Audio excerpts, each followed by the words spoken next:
எங்கேருந்து ஆரம்பிக்குதுன்னு எனக்கு தெரில. 2011 வந்து மெட்ராஸ் டாக்கீஸில் ஒரு அனௌன்ஸ்மெண்ட் வந்தது, கடல்னு ஒரு படம் பண்ணுறாங்கன்னு. நான் எப்பவும் போல் ஃபோட்டோஸும் சிடியும் எடுத்துகிட்டு போய் ஆஃபீஸ் வெளியே நின்னேன். ஒரு 2 நாள் நின்னேன், ஃபோட்டோஸ் வாங்கினாங்க. இல்லை எனக்கு சாரை பார்க்கணுன்னு வெயிட் பண்ணிட்டே இருந்தேன். சீஃப் ஏடி வந்து சார்லாம் பார்க்க முடியாது, எல்லா ரோலையும் எடுத்தாச்சு அப்படின்னு அனுப்பிச்சிட்டாங்க.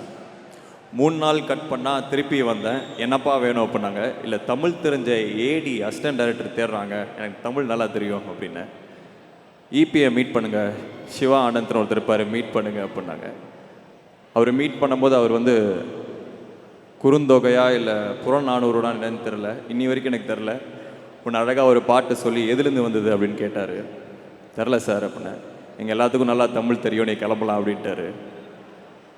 ஸோ அந்த பையன்கிட்ட 14 வருஷம் கழித்து இந்த மாதிரி ஒரு படத்தில் ஒரு முக்கியமான ரோல் மணி சார் கூப்பிடுவாங்கன்னு சொன்னால் அவன் நம்புவான். ஏன்னா அவனுக்கு நம்பிக்கை மட்டும்தான் இருந்தது. எனக்கு மணி சார் அவ்வளோ பிடிக்கும், அவரோட படத்தில் இருக்கணுங்கிறது என்னோட கனவு. Thank you for calling me sir. It's truly an honour, it's a blessing, it's an honour. Thank you sir.